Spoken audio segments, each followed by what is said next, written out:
அனைவருக்கும் வணக்கம்.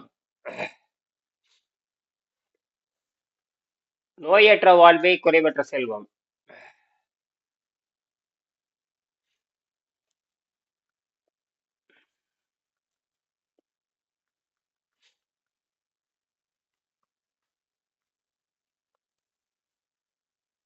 குறைந்த செலவில் மருத்துவம் கற்றுக்கொள்ளும் ஒரு முறைதான் குவாண்டம் எவல்யூஷனரி மெடிக்கல் சயின்ஸ்.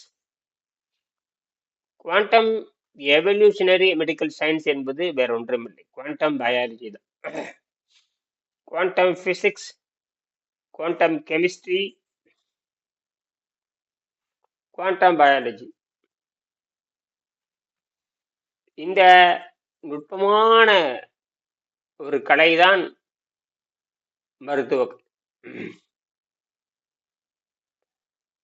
உணவனுடைய பக்க விளைவு உணவனுடைய பக்க விளைவு தான் பல வகையான நோய் வருகிறது.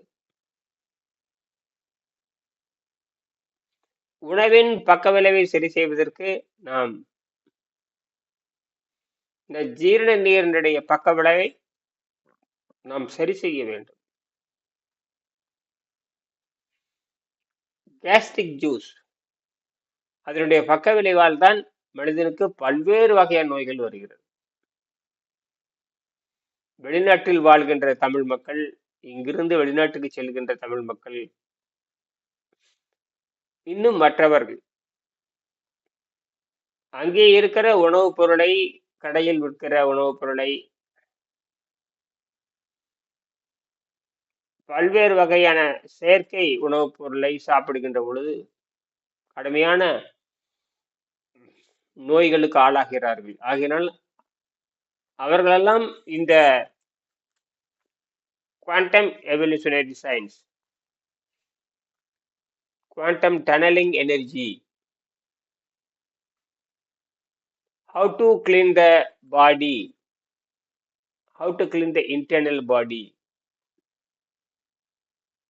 how to clean the entire internal body with water diet and cooked vegetable diet,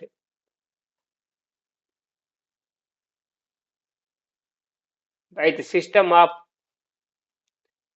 mucusless diet feeding system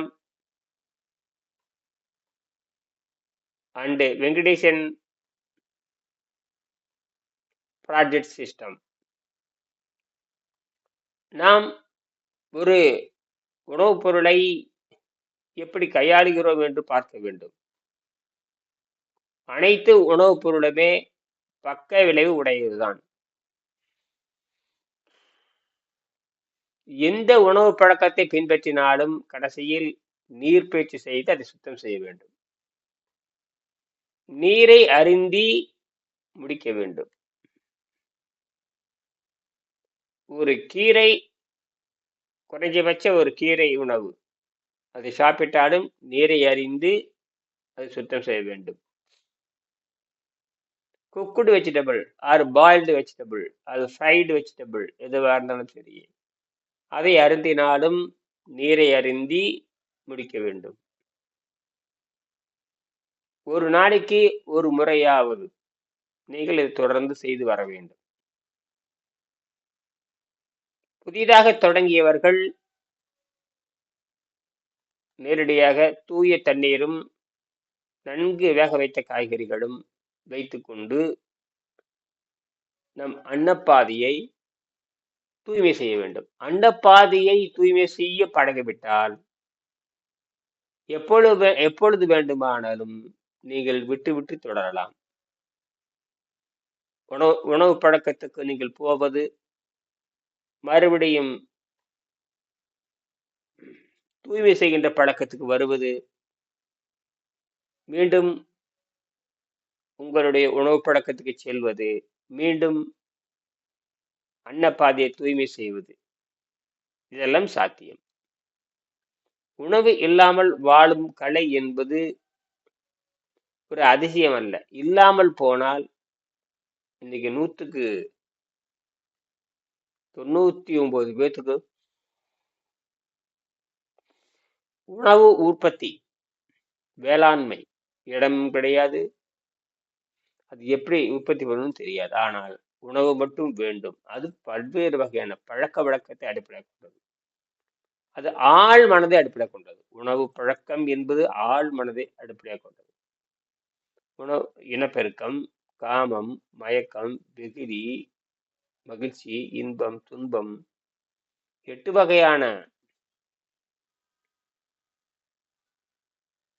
செயல்பாடுகள் இருக்கின்றன. ஆகையினால்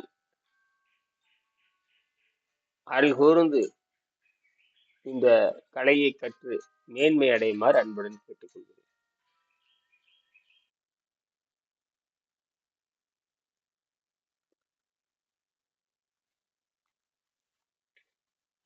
ஆக நாம் இந்த நீர் உணவு முறையை நாம் பின்பற்றுகின்ற பொழுது எந்த வகையான உணவு பழக்கத்தை பின்பற்றி இருந்தாலும் அதனுடைய பக்க விளைவை அது எடுத்து விடுகிறது.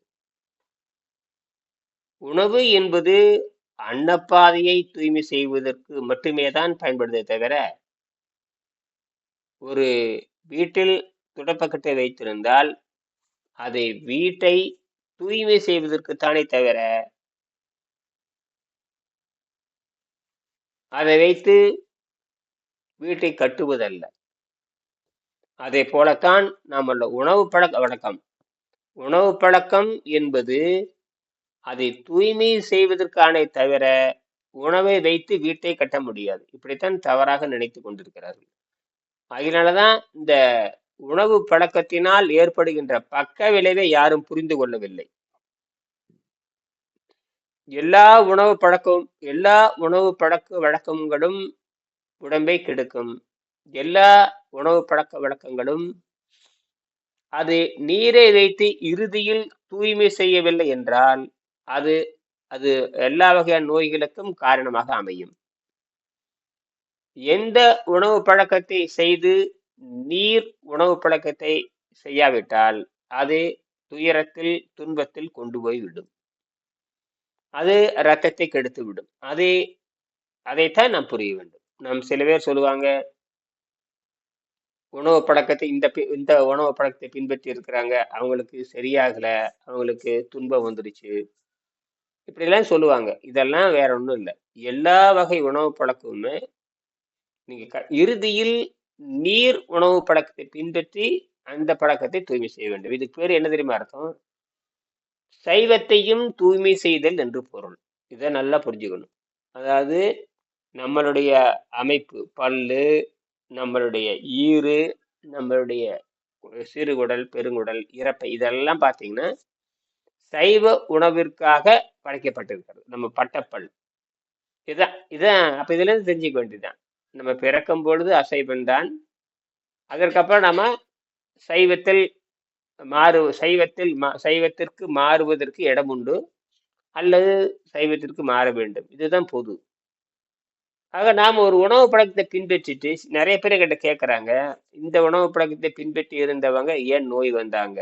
அதெல்லாம் உண்மையாலுமே அது நோக்கம் என்னன்னு பார்க்கணும்.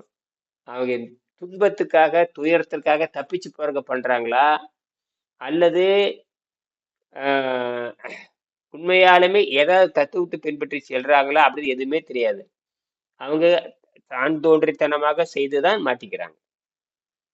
ஆக முதல் இயற்கையை ஆராய்ந்து, யோகத்தை ஆராய்ந்து, திருமந்திரத்தை ஆராய்ந்து, பதஞ்சலியை ஆராய்ந்து, திருக்குறளை ஆராய்ந்து, அர்னால்ட் ஜெர்மனி டாக்டர் அர்னால்ட் அவரை ஆராய்ந்து, இப்படி பல்வேறு வகையான உணவு பழக்கத்தை ஆராய்ந்து அதிலிருந்து அவர்கள் தூய்மை செய்து பழகி இருந்தால் மட்டும்தான் இந்த வகையான துன்பம் துயரம் இல்லாமல் இருப்பார்கள்.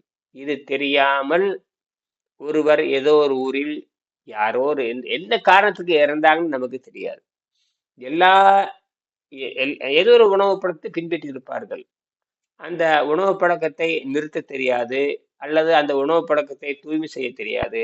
அந்த உணவு பழக்கத்தினால் வருகின்ற பின்விளைவு தெரியாமல் அந்த துன்பத்தினால் இறந்து போயிருக்கலாம். அல்லது அன்னைக்குன்னு பார்த்து வேற ஏதாவது உணவு பழக்கத்தை பின்பற்றி இருக்கலாம். எத்தனையோ காரணங்கள் இருக்கிறது. ஆகையினால் காக்காய் உட்கார அந்த பணம்படம் விழுந்ததைப் போல ஏதாவது ஒரு காரணத்தினால் அவருக்கு துன்பம் வந்தால் அவர்கள் ஏற்கனவே உடற்பயிற்சி செய்தார்கள்.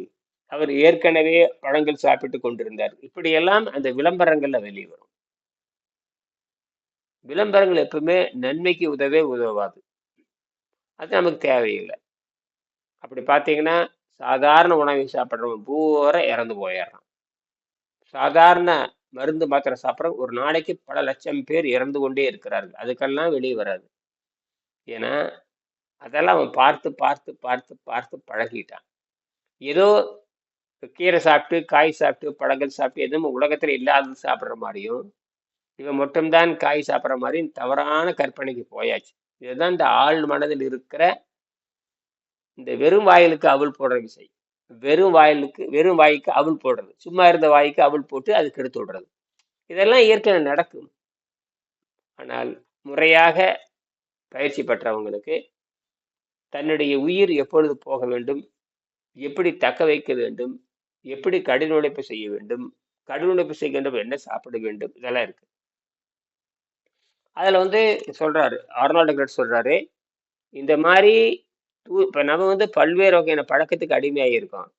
அந்த நோய் வரும் பொழுதுதான் அப்ப நம்ம ஐயோ நோய் வந்துருச்சு அப்படின்னு மனசு சஞ்சலப்படும். அதுல தப்பிப்பதற்கு பல வழிகளை பார்க்கிறது.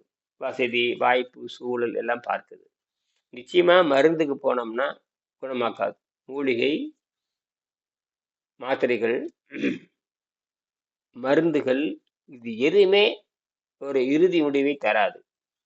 ஒரு நோய்களை அழுத்தி வைத்தது பிறகு நோயை அதிகமாக்குவதில் தான் அந்த மருந்து மாத்திரைகள் ஈடுபடுகின்றன என்று மருத்துவ ஆராய்ச்சியாளர்கள் கூறுகிறார்கள். ஆகையினாலதான் இந்த மருத்துவத்தை நீங்கள் முறையாக செய்ய வேண்டும். சரி, இப்ப நம்ம அந்த தொழிலை பத்தி படிச்சோம்.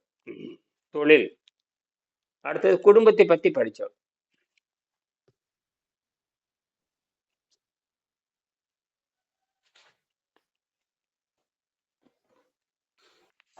அதை நம்ம குடும்பத்தை பத்தி படிச்சு நிறைவு செஞ்சுக்கலாம்.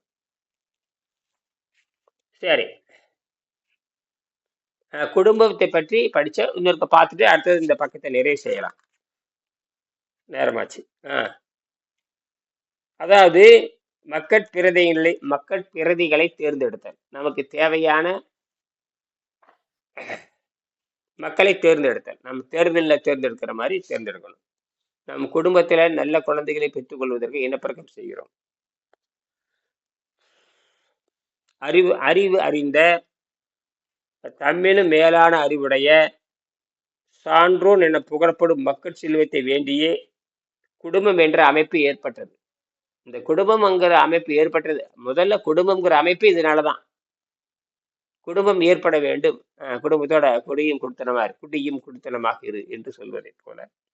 ஆக இந்த குடும்பம் எப்படி இருக்க வேண்டும்? அந்த 3 வகையான ஒழுக்கத்தை, குழந்தை பேர் தான், அங்க அந்த இனப்பெருக்கம் தான் நடக்க போகுது. ஒரு குடும்பம்னா இனப்பெருக்கம் தான். அப்ப இனப்பெருக்கம் எப்படி இருக்க வேண்டும்? ஒரு பொருளை வாங்கும் பொழுது அது தரமா இருக்கிறதா அப்படின்னு பார்த்து வாங்குற மாதிரி நீடித்த நாள் வருமா, தரமா இருக்கிற ஒரு சாதாரண ஒரு பொருளை வாங்கும் பொழுது எவ்வளவு தரம் யோசிக்கிறோம். ஆனால் ஒரு இனப்பெருக்கம் செய்கின்ற பொழுது இதெல்லாம் யோசிக்கிறது இல்லை. திருமணம் என்பது இனப்பெருக்கம் தான். அது ஆணும் பெண்ணு, எங்க இருக்கிற ஆணும் வர்றான், எங்க இருக்கிற பெண்ணு வர்றான், 2 பேரும் சேர்ந்து இனப்பெருக்கம் செய்யறாங்க. அது எந்த மூலையில் இருக்கிற ஆணும் பெண்ணும் சேர்ந்தாலும் அந்த இனப்பெருக்கம் நடக்கும். அதுல எந்த மாற்றமும் கிடையாது. ஆனால் அந்த இனப்பெருக்கம் எப்படி இருக்க வேண்டும் என்கிற அந்த கொள்கை இல்லாத காரணத்தினாலதான் கொடூரங்கள் நடக்கின்றன. காட்டு மிராண்டித்தனமான கொலைகள், பாலியல் வன்முறை சகிக்கவே முடியறதில்லை. ஒரு இனப்பெருக்கம் செய்வதற்கும் ஒரு பாலியல் வன்முறை செய்வதற்கும் எவ்வளவு கொடூரம்.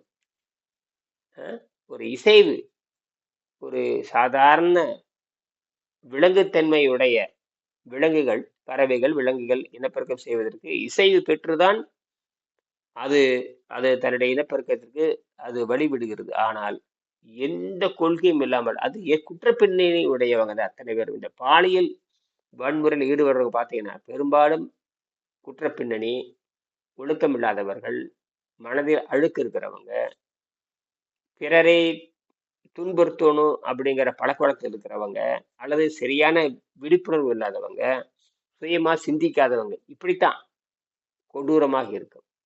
இது மதத்திலிருந்து தொடங்குது. மதத்தில் இருக்கு மதவாதிகளும் இந்த தப்பு பண்றாங்க, சாதியவாதிகளும் இப்படி தப்பு பண்றாங்க, அரசியல்வாதிகளும் இப்படி பண்றாங்க, பள்ளிக்கூடத்துல, கல்லூரியில, ஆசிரியர்கள் எல்லாமே அந்த ஆழ் மனதில் இருக்கிற அந்த இதை அவங்க புரிந்து கொள்ளாம இருக்கிறாங்க. அதுக்கெல்லாம் நல்ல நூல்களை கற்பதில்லை. வள்ளுவர் சொல்லுவாரு, நல்ல நூல்களை படித்தால், நல்ல நபர்களை சந்தித்தால் எப்படி நல்ல பழக்கங்கள் கிடைக்குமோ, அதே போல நல்ல நூல்களை படித்தால் அறிவு வளருங்கிறாரு.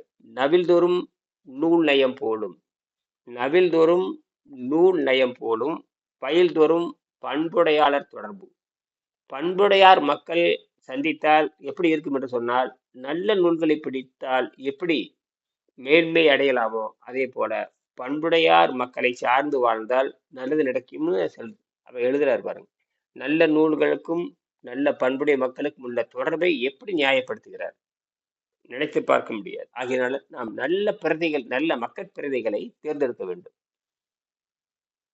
அந்த இப்ப நாம நல்ல மக்கள் பிரதிகளை தேர்ந்தெடுக்காத காரணம்,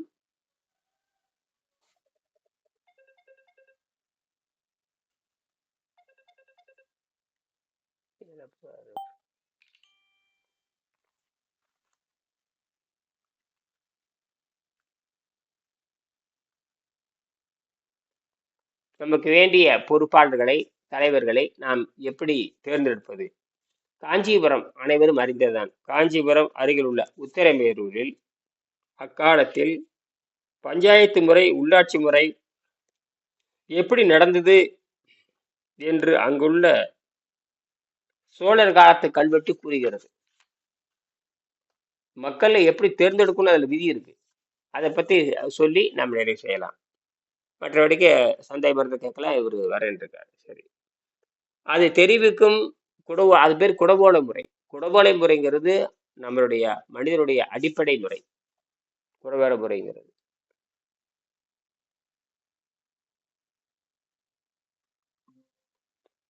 குடவோலை முறை என்பது மனிதனுடைய அடிப்படை. வணக்கம். வணக்கம்.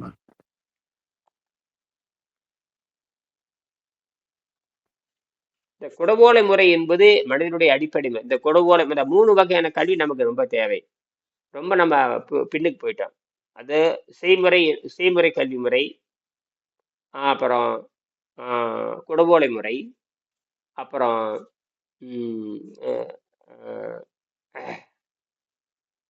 பண்டமாற்று முறை.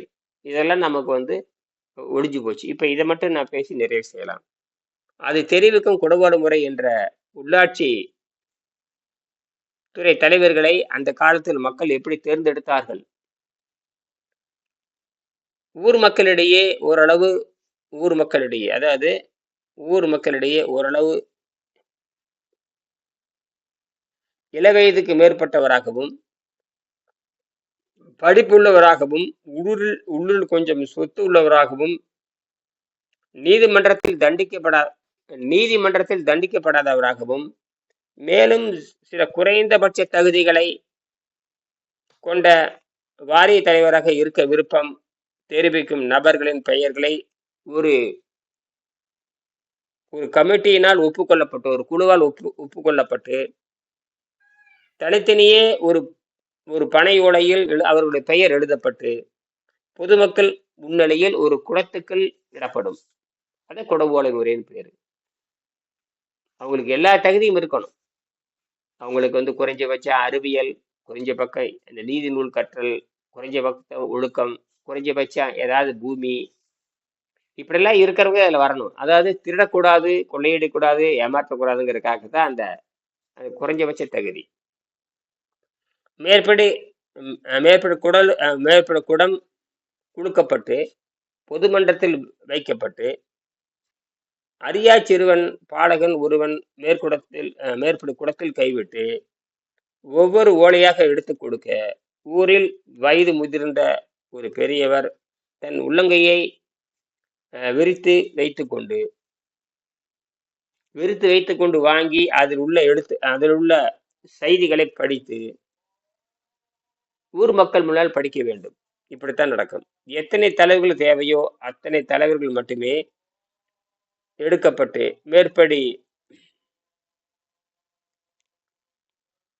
மேற்படி ஊரின் வாரிய தலைவர்களை பொறுப்பு ஏற்பார்கள். இன்றும் கூட மேற்படி குடவோலை முறை மேலும் கொஞ்சம் மேம்படுத்தப்பட்டு சபரிமலை ஐயப்பன் கோவிலில் தலைமை பூசாரியை மேல்சாந்தி வருடம் தலைமை பூசாரின்னு மேல்சாந்தின்னு சொல்லுவாங்க. அந்த பூசாரி இப்படித்தான் தேர்ந்தெடுக்கிறார்கள் இந்த குடவோலை முறையில தான். அப்ப இந்த மாதிரி தகுதி உள்ளவங்களை போட்டு அதுல யார் இருக்காருன்னு தெரியாது. ஒரு 10 பேர் கூட அதுல இருப்பாங்க. அதுல குளிக்க எடுக்கும் பொழுது எந்த பூசாரி வருவாரு யாருக்கும் தெரியாது. அப்ப தகுதி வாய்ந்தவன் இருக்க வேண்டும். இந்த குடவோலை முறை அது எச்சமாக அந்த கேரளாவில் செய்யப்படுவதாக இருக்கிறது. இதே குடவோலை முறை அதுக்கு பேர் திருவுளச்சீட்டுன்னு சொல்லுவாங்க. திருவுளச்சீட்டு சீட்டுக்குழிக்கு போடுறது நம்ம கூட விளையாட்டுல பண்ணுவோம். பள்ளிக்கூடத்துல பார்க்கறப்ப யாரா இன்னைக்கு மிட்டாய் வாங்கி தரேன்னு பார்த்தா அப்படி போடுவோம். இதெல்லாம் இருந்துச்சுங்க. அப்ப தகுதி வாய்ந்தவர்கள் தான் அதுல வரணுங்கிறது வேற ஒண்ணும் இல்லை. இன்னைக்கு அப்படியே இல்லை. இன்னைக்கு இன்னைக்கு இது அரசாங்க சார்பு கட்சி சார்பு அரசியல். இது வெள்ளைக்காரனால் உருவாக்கப்பட்ட ரொம்ப மோசமான கொள்கை. நல்லவர்களை தேர்ந்தெடுப்பது என்பது கிடையாது. கட்சி என்ன சொல்லுதோ அவனை தேர்ந்தெடுப்பது. இதுதான் மானகட்ட பழப்பு இந்தியாவில் இருக்கிறது. இதுக்கு காரணமே வெள்ளைக்காரன் பண்ண அயோக்கியத்தனம் தான். இன்னைக்கு 100% இந்தியாவில் ஒழுக்கம் இல்லாதவர்கள் தான். கூத்தாடிகளும் ஒழுக்கம் இல்லாதவர்களும், இன்னும் சொல்ல போனால் அருவருக்கத்தக்கவரும், அரசாங்கத்தால் தண்டிக்கப்பட்டவரும், நீதிமன்றத்தால் தண்டிக்கப்பட்டவரும், பல கோடி மக்கள் பணத்தை திருடியவர்கள் தான் இன்று என்னவா இருக்காங்கன்னா நம்மை ஆளுகின்ற அமைச்சர்களாக இருக்கிறார்கள். மக்கள் வெறுத்து போய் இருக்கிறாங்க. இதுக்கெல்லாம் காரணம் இதெல்லாம் இல்லாத காரணம். அதனால இந்த இந்த ஆட்சி பொறுப்பு, இந்த அரசியல் பொறுப்பு, இந்த உள்ளாட்சித்துறை இதெல்லாம் நாம் மக்கள் தேர்ந்தெடுக்க வேண்டும். மீண்டும் அது வர வேண்டும். யார் முயற்சி பண்ணுவது? இந்தியாவில் அப்படி ஒரு அடையாளமே இல்லை. நல்லவர்களை தேர்ந்தெடுக்க வேண்டும். அந்த கல்வி முறையை நம்ம பாடத்தில் இல்லையே. ஆனா நம்ம எங்க இருக்குது? காஞ்சிபுரத்துல சோழர் காலத்துல இது இருந்திருக்கு. இந்தியாவுக்கே உலகத்துக்கே உள்ளாட்சி முறையை இப்படித்தான் இருக்க வேண்டும் என்று கல்வெட்டுல பதிக்க வச்சு அதை நடைமுறைப்படுத்தவங்க சோழர்கள், தமிழர்கள். எங்க போச்சு அதெல்லாம்? வெறும் ஏமாற்று வேலையும் வெறும் இலவசங்களை கொடுத்து, ஏன்னா நான் இந்த கடவுள்களால் கேட்கிறேன். எப்ப பார்த்தா இலவசம் கொடுத்துக்கிட்டே இருக்கிறது. எத்தனை காலத்துக்கு அதெல்லாம் யார் கொடுப்பது? இதெல்லாம் நினைச்சு கூட யாரும் பாக்குறது இல்லை.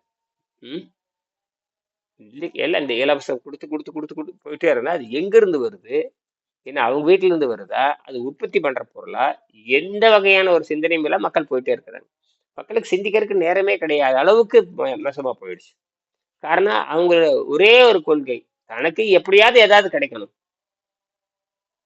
அது ஏன் கிடைக்குது? எது கிடைக்குது? எதுக்காக கிடைக்கணும்? நம்ம முயற்சியில வருதா? முயற்சியில வராது எந்த பொருளுமே அது கேவலமானது. உங்கள் முயற்சியிலிருந்து வர வேண்டும். நீங்கள் முயற்சி செய்து ஒரு பொருள் வந்தால் அதுதான் உண்மையான பொருள்ங்கிறார் திருவள்ளுவர். முயற்சி செய்யாமல் வரக்கூடிய எந்த பொருளுமே அது கீழ்நிலையுடையது. பாத்திரத்தை கழுவி கீழே ஊத்துகின்ற போது ஒரு பருக்கை இருந்தால் அந்த பருக்கையை கூட முயற்சி செய்யாமல் பெறக்கூடாதுங்கிறாரு. எவ்வளவு யோசிச்சு பாருங்க. பாத்திரத்தை கழுவி ஊத்தும் பொழுது எத்தனையோ பருக்கை கீழே போகுது. அந்த பருக்கையா இருந்தாலும் அது இலவசமாக கிடைக்குமானால் அதை பெற்றுக்கொள்ளாதேங்கிறார். இதுதான் விஷயமே. சரி, மனித சமுதாயம் பாருங்க, குடவேல முறையும் தேர்தலில் நிற்பவர்கள் சிறந்த கட்டுப்பாட்டில் கீழ் ஒப்புக்கொள்ளப்படுகிறார்கள். இரண்டாவதாக, அவர்கள் செலவு செய்வதில்லை. இது ரொம்ப முக்கியம். குடவோலை முறையில் நிற்கிறவங்க அவங்க செலவு செய்யணுங்கிற அவசியம் கிடையாது. அவங்க அந்த பணி, ஒரு திட்டமிட்ட பணியை முடிச்சுட்டு அவங்க பாட்டு போயிடுவாங்க. அதோட முடிஞ்சு போச்சு. திருப்பி அவங்க வரமாட்டாங்க. இவன் அப்படியே இல்லை. இப்படியே சாகர வரைக்கும் இவனே பார்த்து பார்த்து சகித்து போய்விடும். சகிக்கவே முடியாது. அவன் நல்லவனா இருந்தாலும் அடுத்தவனுக்கு வாய்ப்பு கொடுக்கணும். இல்ல ஊர்ல பிற நல்லவனே இல்லையா? ஒருத்தன் தான் நல்லவனா? என்னடா கொடுமையா இருக்கு. எவன் வந்தா 30 வருஷம் 40 சாகிற வரைக்கும்.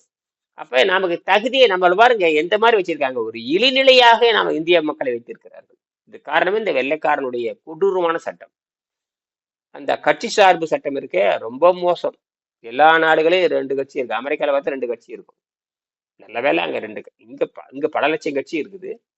அமெரிக்கால அந்த 2 கட்சி தான் இருக்குது. அதுலயும் நாசமா போச்சு. நேத்து எவனோ தேர்ந்தெடுத்தாங்கிறாங்க, எவனோ ட்ரம்ப் வந்து அவங்க கட்சி தோத்து போச்சுக்கிறாங்க, எவனும் ஜெயிச்சாங்கிறாங்க. அதெல்லாம் எந்த நன்மையும் விளைய போறது இல்ல. அங்கெல்லாம் அமெரிக்கால ஒழுக்கமே எவனும் கிடையாது. தனி மனித ஒழுக்கம் கிடையாது. என்னமோ கட்டாய சட்டத்தை போட்டு வச்சிருக்கிறத தவிர அங்கே பிச்சைக்காரத்தனம், கொலை, களவு எல்லாம் நடந்துக்கிட்டு தான் இருக்கு. நோய் பெருகிட்டு போயிட்டு இருக்குது. எல்லாம் அவனுக்கு பண்ற அட்டகாசம் தான். சரி, மனித சமுதாயம். சரி, முடிச்சுக்கிட்டாங்க.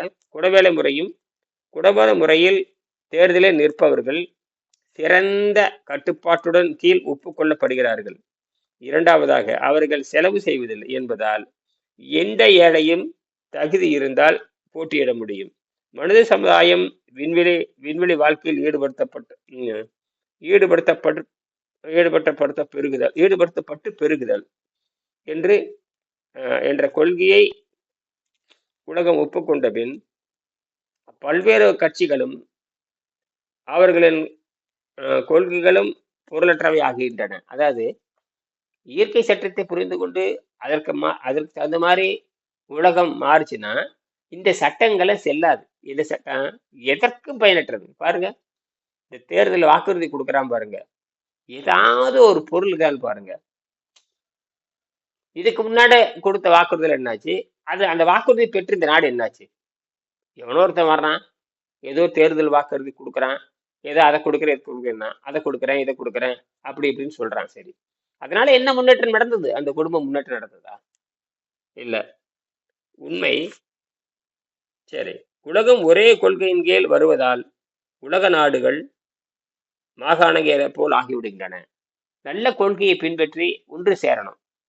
சும்மா வெறும் பொருளாதாரத்தை பின்பற்றி அமெரிக்காக்காரன் போய் சைனாக்காரன் சந்திக்கிறது, சைனாக்காரன் அமெரிக்கா சந்திக்கிறது, அதுக்குள்ள வரி விகிதம் போடுறது, ஏதாவது ஒரு ஒழுக்கம் இருக்கான்னு பாருங்க. இவனுக்கெல்லாம் நம்ம இந்த சைனாக்காரன் இந்த அமெரிக்காக்காரன் அவன் போய் சந்திக்கிறது அதை போடுறானே தவிர என்ன கொள்கையாக இந்த உலக மக்கள் நல்லா இருக்குங்கிறதுக்காக ஒண்ணு சேரானா? ஏதோ ஒண்ணு ஓடுது. நம்ம பாக்குற கடுப்பாகுது இவங்களை பண்றதை பார்த்தா. ஏதோ பெரிய இந்த பேரெல்லாம் சொல்ல கஷ்டமா இருக்குது. இவனுங்களே என்ன பண்றானுங்க? அந்த நாட்டுக்காவது எதாவது பண்றீங்களா? அதுவும் கிடையாது. உலகத்துக்கு எதாவது பண்றீங்களா? அதுவும் இல்லை. உலகம் உருப்பட வேண்டும், உலகம் நன்றா இருக்கணுங்கிற எண்ணம் அந்த அந்த குடவோலை முறையில இல்லைங்க. சைனாக்காரனை பாரு, ரஷ்யாக்காரனை பாரு, அமெரிக்காக்காரனை பாரு, இங்கிலாந்துக்காரனை பாரு, வெள்ளைக்கார பாருன்னு சொல்லுது. என்ன அவனை பார்த்து என்ன கத்துக்கிட்டேனாமா? என்ன ஆரோக்கியத்தை பெற்றுக்கொண்டாமா? இல்லது சிக்கனமான எரிபொருளை நாம் கற்றுக்கொண்டோமா? அல்ல மலிவான எரிபொருளை யாராவது கண்டுபிடிச்சு கொடுத்தாங்களா? அல்ல நமக்கு நாமே மின்சாரம் தயாரிக்கிற மாதிரியோ ஒரு ஆற்றல் நமக்கு வேணும். ஆற்றல் பற்றாக்குறை நமக்கு தேவை. அப்ப சக்தி பற்றாக்குறை போக்குவதற்கு நமக்கு ஏதாவது தொழில்நுட்பம் தெரியுமா? நம்ம அறிவாளியா இருக்கிறோமா? நம்ம எந்த வகையில் அறிவை பெற்றிருக்கிறோம்? ஒன்றுமே இல்லாமல் கொண்டிருக்கிறோம். இதுதான் விஷயம். அதனால இதுல இருந்து சந்தேகம் கேட்டுக்கலாம், வேற சந்தேகங்களை நிறைவு செஞ்சுக்கலாம். இந்த நேற்று அந்த ஒரு செய்தி இதுல அந்த அந்த 154 பக்கத்தை எடுத்து அனுப்பிச்சிருப்பேன், படிச்சு பாருங்க. அதுல சின்ன சின்ன நுட்பமான செய்தியில அவர் சொல்லியிருக்காரு. சொல்லியிருக்காரு. எழுத்தணியே தண்ணீரை மட்டும் அருந்துறது கடும்போக்குவாதம் எழுதியிருப்பாரு. கடும்போக்குவாதம் சித்தர்கள் செய்வது. ஆனால் நாம என்ன பண்றோம்னா, அந்த 2 மணி நேரம் 3 மணி நேரம் 4 மணி நேரத்துக்கு மேல ஆரம்பத்துல உடைச்சு என்ன பண்ற அந்த உணவுப் பொருளை சாப்பிட்டு சுத்தம் செய்யறோம். அப்ப இதுதான் வேகமா குணமாகும். ஆக அர்னால்ட் எவரெட் சொல்வது என்பது நுட்பமான செய்தியா இருந்தாலும் கூட அதுவும் முழுமை அல்ல. நாம் இரண்டையும் வைத்து கொண்டு வேகமாக முன்னேறது நம்மளுடைய கொள்கை. அதான் 154 பக்கத்துல அவர் சொல்லியிருப்பாரு. அதாவது சந்தேகம் இருந்தா கேட்கலாம். அதுல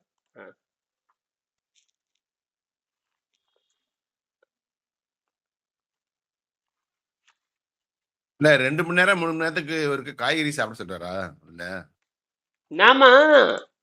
நம்ம என்ன அப்படியெல்லாம் கிடையாது. நம்ம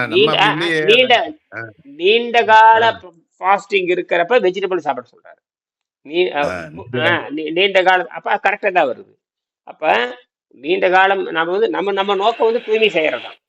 ஃபாஸ்டிங்கிறது ஒண்ணு கிடையாது, தூய்மைதான். ஏன்னா பற்றாக்குறை என்பது கிடையாது நமக்கு, அதை புரிஞ்சுக்கணும். பற்றாக்குறை என்பது மனிதனுக்கு கிடையாது. ஆமா ஆமா ஆமா நம்ம குவாண்டம் ஃபீல்டு இருக்கிறோம், நம்ம குவாண்டம் ஃபீல்டு, குவாண்டம் டனலிங், அது தானாகவே சக்தி உள்ள போகுது. அதற்காக உடம்பை நம்ம மாற்றிக்கிறோம், அந்த தயார் சூழல் பண்றோம். ஆ. அந்த சூழலுக்கு உள்ள கொண்டு போகும் பொழுதுதான் அது ஆற்றலை வெளியிருந்து எடுத்துக்கொள்கிறது. ம். அதுக்கு அதனால் முன்னாடி அதுக்கு முன்னாடிதான் அதுக்கு இந்த முன்னாடி இல்ல பாதி நிலையில இருக்கும்ல அப்போ அப்பயும் அந்த ஆற்றல் வந்துட்டு தானே இருக்கும், அதுதானே ஓடுது. ஆமா, அதை நோக்கி தான் நகர்றோம். அதனாலதான் எல்லா உணவு பழக்கத்தையும் தூய்மை செய்யணும். இன்னைக்கு இப்போ உணவு பழக்கத்தை பின்பற்றுவது என்பது வேறு, தூய்மை செய்வதற்காக அந்த உணவு பழக்கத்தை எடுத்துக்கொள்வது என்பது வேறு. இவங்க நினைக்கிறாங்க காய் சாப்பிட்றவங்க 1000 ஆண்டு இருப்பாங்க. எல்லாமே பக்க விளைவுடையது. தூய்மை செய்தவர்கள் தான் நீண்ட காலம் வாழ முடியும். எல்லா உணவிலும் பக்க விளைவு இருக்கிறது, எல்லா உணவிலும் பக்க விளைவு இருக்குது. அது யாரும் சொல்றது இல்லையே. சக்தியை விட்டுட்டு போகுது. நச்சுத்தன்மை விட்டுட்டு தான் வெளியே போகுது. ஆகையினாலதான் நான் சொல்றேன், அதுக்காக தான் நீர் பயிற்சிங்கிறான். அப்ப இவரு அதான் சொல்றாரு. என்ன சொல்றாரு இந்த இடத்துல, என்ன சொல்றாரு பாருங்க. Fasting drinks the fanatic fasting enthusiast drinks only water.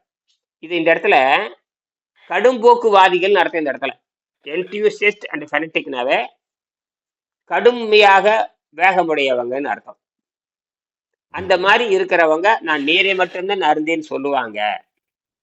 அப்ப அப்படி ஒரு கலாச்சாரம் இருந்திருக்கு, நம்ம சித்தர்கள் வைத்துக்கலாம். ஆனால் நான் என்ன சொல்கிறேன் என்று சொன்னால், கொஞ்சம் மென்மையாக போய் தொடங்கலான்னு சொல்றாரு. அதுக்கு எலுமிச்சை மலை சாறை போட்டு செய்யலாங்கிறாரு. அது ஒரு கருத்து. நமக்கு அதுல ஒரு பெரிய பிரச்சனையே இல்லை, நீர் பயிற்சியும் காய்கறி பயிற்சி சாப்பிட்டு போயிட்டே இருக்கு. நமக்கு ஏற்கனவே நமக்கு சித்தர்கள் பண்பு நமக்கு இருக்கு, நம்ம கிட்ட நம்மளும். ஆமா, அதனால நம்ம ஒண்ணும் பெருசா விஷயம் இல்லை. நாம 32 மணி நேரம் 72 மணி நேரம் போட்டு கூட முடிக்கலாம். நம்ம ஜீன்ல அந்த மாதிரி சித்தருடைய வம்சாவளி நம்மலாம்.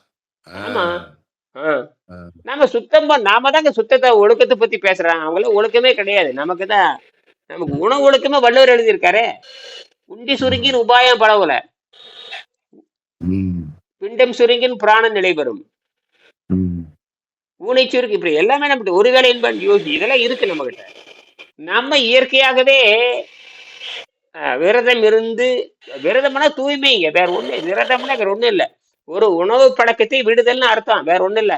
தானம் என்று சொன்னாலே விடுதல்னு அர்த்தம்.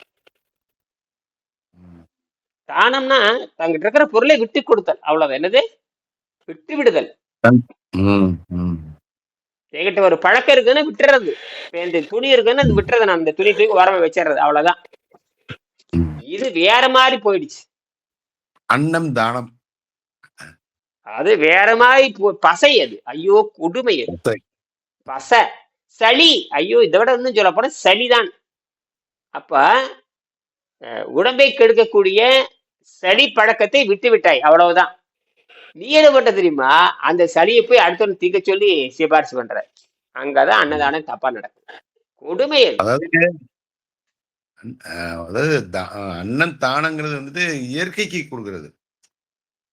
இயற்கைக்கு இயற்கை கொடுக்க, நீ மனுஷனுக்கு கொடுக்குற. அதுதான் கரெக்டா சொல்றீங்க. இயற்கைக்கு கொடுத்துட வேணும். ஆமா, இயற்கைக்கு விட்டுறணும். இயற்கைக்கு எடுக்க கூடாது.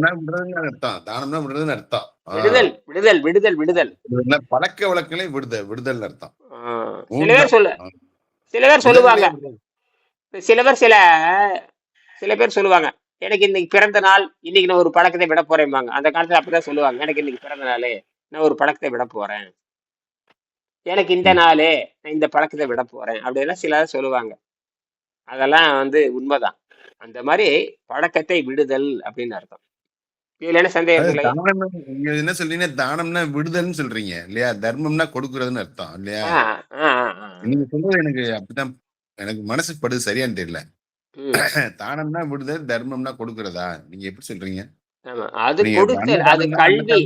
அழியா செல்வத்தை கொடுத்தல் என்பது வேறு. அதாவது கொடுத்தல் ரெண்டு இருக்குது இதுல. அழியும் செல்வம், அழியா செல்வம் ரெண்டு இருக்கு. கல்வியை பிறருக்கு சொல்லி தருதல், அதுதான் உண்மையான ஒழுக்கம்.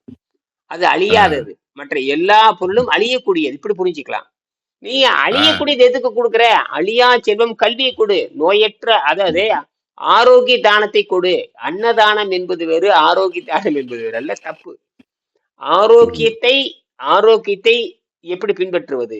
ஆரோக்கியத்திற்கும் ஆகாரத்துக்கு என்ன தொடர்பு? அதை கொடுக்கறது விட்டு போட்டு இவனுக்கு இந்த முண்டங்கள் இந்த உணவு வச்சு ஏமாத்திட்டு இருக்கான் பாருங்க. இந்த முண்டங்கள் தான் என்னமோ பெரிய அறிவாளி மாதிரி காட்டுறது. மன்னதானம் பண்றவனும் அறிவாளி மாதிரி. அடிப்படையே தப்பு அது.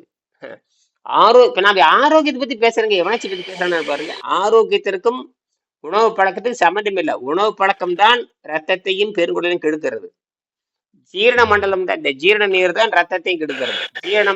ஜீரண மண்டலம் தான் பக்கவிலை உண்டாக்குகிறது. ஜீரண நீர் தான் பக்கவிலை உண்டாக்குகிறது.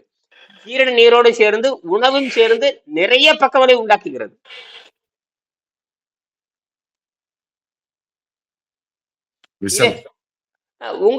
உங்களுக்கு ஏன் நோய் வந்தது? உணவு பழக்கத்தினால் நோய் வந்தது. எதுக்காக? உங்களுக்கு என்ன நோய் வந்தது? எனக்கு ஏன் நோய் வந்தது? உங்களுக்கு ஏன் வந்தது? ராஜீவ் காந்திக்கு ஏன் வந்தது? திருமான் எல்லாரும் உணவு பழக்கத்தில் இருக்கிறவங்க தானே. அப்ப உணவு பழக்கத்தில் இருக்கிறவங்களுக்கு என்ன வருது? உணவு பழக்கத்தினால் பக்க விளைவு ஏற்பட்டு கொடிய நோய் வருது, மரணமே வருது. என்னது? மரணமே வருது. இது யாரும் பேசுறது இல்ல.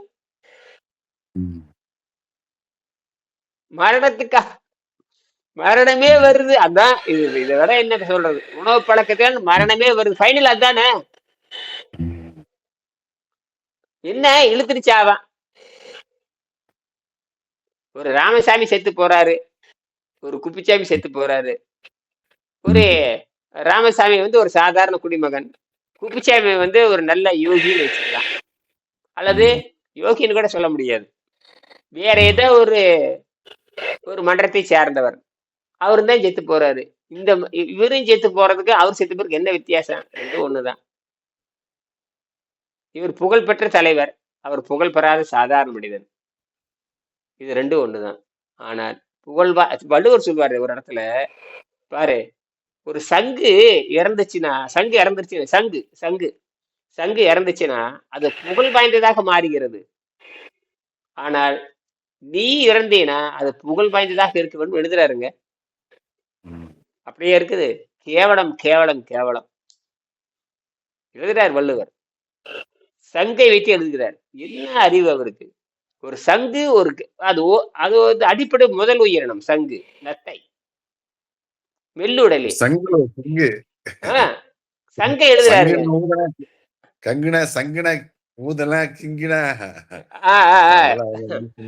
அந்த சங்கை பத்தி எழுதுறாரு. நத்தம் போல் கேடும் உலதாகம் சாக்காடும். அதாவது நத்தம் போல் கேடும் உலதாகம் சாக்காடும். நத்தம் என்ன தெரியுமா? அந்த சங்கு நத்தை வகையத்தை சார்ந்தது. நத்தம் போல் கேடும் உலதாகம் சாக்காடும். உன்னுடைய சாவு சங்கை போல் இருக்க வேண்டும். அந்த சங்கு இறந்தாலும் சங்கநாதமாக மாறுகிறது. நல்ல தொடக்கத்திற்கு சங்குதான், ஒரு நல்ல முடிவுக்கு சங்குதான். சங்கை வைத்துக் கொண்டுதான் தொடங்குவார்கள். அப்ப சங்கு வளையலாக மாறுகிறது, சங்கு மருந்தாக மாறுகிறது.